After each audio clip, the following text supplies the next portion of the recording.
সাহস করো আর ধৈর্য ধরো, ভেঙে গিয়েও সব ঠিক হয়ে যাবে।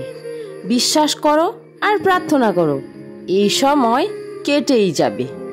শ্রীকৃষ্ণ বলেন, সময় সব বদলে দেয়, প্রয়োজন শুধু একটু ধৈর্যের।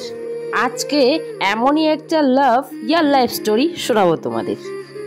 আর হ্যাঁ, সাকসেস সাকসেস আর সাকসেস, সাকসেস না পাওয়া পর্যন্ত জানি না কেন মানুষ কারোর লাভ স্টোরি বা লাইফ স্টোরি শুনতেই চায় না।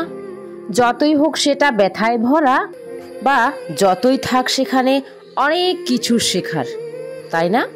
তবুও বলছি বা শোনাচ্ছি, আর আশা করছি তোমরা শুনবে। আর একটা কথাই আছে না, সবাই বলে যে বাড়ি গাড়ি তারপরে নারী, কিন্তু সবার ভাগ্যে কি সেটা লাইন মাফিক হয়? হয় না। তো নারীটা যদি আগে জুটে যায় কপালে, তাহলে তো হয়েই গেল।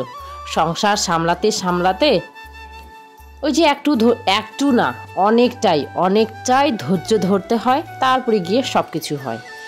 তার উপর তো আছে অনেকটা পরিশ্রম। সব থেকে বেশি প্রয়োজন সেটা হলো ভগবানের ইচ্ছা।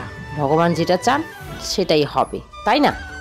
ভালোবেসে যখন সংসার জীবন শুরু করেছিল একটা ছেলে আর একটা মেয়ে, বয়স তখন খুবই ছোট, 17 কি 18 এমন। তো তখন শোয়ার একটা খাট তো দূরের কথা, একটা ঘর পর্যন্তও ছিল না। এতটা দুর্দশার হওয়ারও একটা কারণ আছে, সেটা শেষে বলছি। তো যাকে সংসার জীবন শুরু হলো, ছেলেটা লেবারের কাজ শুরু করলো, তাও আবার 7 থেকে 8 কিলোমিটার রাস্তা পায়ে হেঁটে প্রতিদিন যাওয়া আসা করে। গাড়ি তো দূরে থাক, তখন সাইকেলটাও ছিল না। আর মেয়েটা 2 মুঠোর চালের জন্য পেটে প্রথম সন্তান নিয়ে লোকের বাড়ি বললেও ভুল হবে, তারা আপন কেউই, তাদের বাড়ি ধান কোটা শুরু করলো। তখন তো আর ধান কোটার মেশিন ছিল না, সে 30-35 বছর আগের কথা বলছি। এইভাবেই তাদের সংসার জীবন শুরু। এর মাঝেই পেরিয়ে গেছে অনেকগুলো বছর। একে একে 3 সন্তানের বাবা মা, সেই ছেলে মেয়ে। যখন বড় সন্তানের বিয়ের সময়, তার কদিন আগেই সেই মেয়েটার যতটুকুই পড়াশোনা করেছিল তা দিয়েই একটা চাকরি হয়ে গেল। ভাগ্যের লেখা। তার মাঝে অনেক পরিশ্রম, অনেক কষ্ট করেছে, নিজের চোখে দেখেছি। কারণ সেই প্রথম সন্তানটা হলাম আমি। সেই সন্তানের বিয়ের পর আস্তে আস্তে সব কিছুই বদলে যেতে লাগলো। সেই লেবার ছেলেটা আস্তে আস্তে মিস্ত্রি থেকে কন্ট্রাক্টর হয়ে গেল। তারপরে গিয়েই এই যে, যদিও লাইফে কতটা সাকসেস হয়েছে জানি না, কিন্তু আমার চোখে সাকসেস। আর বাকিটা ঈশ্বরই জানে। সব কিছু ঈশ্বরের ইচ্ছা ছাড়া কোনো কিছুই হয় না। আর হ্যাঁ, পরিশ্রম তো আছেই কঠোর, আমার বাবার আর কি, আর মায়ের, দুজনকে অনেক লড়াই করতে দেখেছি লাইফে, এখনও লড়াই করেই চলেছে। একজনের কথা বললে ভুল হবে, দুজনেরই বলে না 4 হাত এক হয়ে যাওয়া, তো তেমনই। মাও বাবার সাথে ছিল, সাথ দিয়েছে বলেই আজকে এত কিছু বাবা করতে পেরেছে। আর বলে না যে একটা সাকসেসফুল মানুষের পেছনে, সেটা ছেলেই হোক বা মেয়ে, তার পেছনে কেউ না কেউ থাকেই, সে ছেলেই হোক বা মেয়ে। আর যেটা বললাম যে একটা ঘরও পর্যন্ত ছিল না, কারণ হচ্ছে যেহেতু আমার জেঠিমা আর আমার মা দুজনেই বোন, অনেকেরই বাড়িতে এমনটা মেনে নেয় না, যদিও আজকাল চলে। তার মানে বুঝতেই পারছো যে আমার মা নিজের জামাইবাবুর ভাইকে আর আমার বাবা নিজের বৌদির বোনকে বিয়ে করেছিল ভালোবেসে, তাই। আর তাও হয়তো মেনে নিত বা ঘর থাকতো।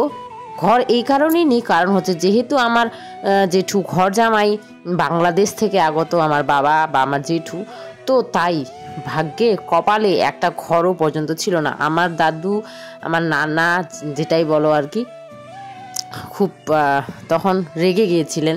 তো স্বাভাবিক সেটা রেগে যাওয়া, ওনার কর্তব্য, ওনার ওটা কি বলবো, মনের আক্রোশ, দুঃখ সব কিছুই আর কি, তাই আর কি এত দুর্দশা হয়েছিল। তো যাকগে, বাবা মা দুজন আর হাত ছাড়েনি কখনো, যেহেতু একসাথেই ছিল। এত লড়াই, এত দুঃখ কষ্ট সব কিছু সহ্য করে, তাই আজকে হচ্ছে খুশির মুখ বা নিজের স্বপ্ন পূরণ হতে দেখতে পাচ্ছে, তাই কি না বলো? যদিও এখানে আছে আমার মানে কি বলবো, সব সন্তান বাবা মারাই চায় সন্তানদের একটু ভালো কিছু করে দিয়ে যেতে। যদিও এই ঘরটা করার মূল কারণ হচ্ছে যাতে কোনো ভবিষ্যতে আর কি ভাইয়ের কোনো দিন কষ্ট না হয়, আমরাও বাপের বাড়ি এসে শান্তি মতো 1 রাত 2 রাত কাটাতে পারি, তার জন্য এই ঘর করা। তার থেকেও সব থেকে বড় যেটা কারণ সেটা হচ্ছে বাবা মায়ের স্বপ্ন আশা, তাই কিনা বলো? সেই সময় চলে যাক, বয়স চলে যাক, কিন্তু সবারই মনে আশা স্বপ্ন থাকে। তো বাবা মায়ের স্বপ্ন আশা অনেক কি বলবো কষ্টের পর আজকে পূর্ণ হচ্ছে। আমার চোখ দিয়ে জল, বুকটা ভেঙে যাচ্ছে আর কি বলতে গিয়ে। তো তোমরাও আশীর্বাদ করো বাকি সব কিছু যেন ভালো মতো সব কিছু ঠিকঠাক হয়ে যায় আর বাবা মায়ের এই আশাটা পূর্ণ হয়ে যায়, আর বাকিটা ঈশ্বরের ইচ্ছে, তাই না? তো যাকে অনেক কিছু ঘটে গেল, অনেক কিছু দেখতে পারলে তোমরা ভিডিওতে হয়তো বা বুঝতেই পারছো। এই যেগুলো টিফিন দেওয়া হয়েছিল যারা ঢালাই পার্টি এসেছিল ওদের জন্য আর কি। তো বাকি যেগুলো বাচ্চা কুচ্চা একটু অল্প একটু বেশি আনা হয়েছিল, তো সবাই মিলে আমরা খেয়ে নিলাম। তো এদিকে রান্না হচ্ছে বাঁধাকপি, আলু, মটরশুঁটি একটা তরকারি, সাথে থাকবে ডাল, তারপরে হচ্ছে খাসির মাংস হয়েছে। আমার পাশেরই বৌদি মামি ওরা এসেছে, সবাই মিলে মিশে সব কাজ করছি আর কি। আমি রান্নাবান্নায় কোনো কিছুই করিনি, রান্নাবান্না ওরাই সব করেছে। তো যাকে এই যে ঢালাই করতে করতে একেবারে সন্ধ্যা নেমে এসেছে, সবাই এখানে ওয়েট করছি, হয়ে গেল, লাস্ট ফিনিশিং কাজ চলছে এখন। তারপরে এই যে সবাইকে খাওয়া দাওয়া করানোর পালা আর কি। যেহেতু আমি নিজের চোখে দেখেছি বাবা মাকে এত কষ্ট করতে, তাই আমার চোখে বাবা মায়ের কষ্ট অনেক অনেক অনেক কষ্ট, অনেক সত্যি কথা বলতে অনেক কষ্টই করেছে আমার বাবা। যে বলে না যে 24 ঘন্টার মধ্যে 12 ঘন্টা না, 18 বা 20 ঘন্টা কাজ করা, এমনটাও আমার বাবা করেছে আর কি। আর রেস্ট করেছে মাত্র এই 4 ঘন্টা 6 ঘন্টা, এখনও করেই চলেছে সমানেই। তো তার জন্যই আর কি বলিস, আমার চোখে আমার বাবা সাকসেসফুল একটা ম্যান, তাই না? আর প্রতিটা মেয়ের কাছে তার বাবা এমনটাই হওয়া উচিত বা হয়।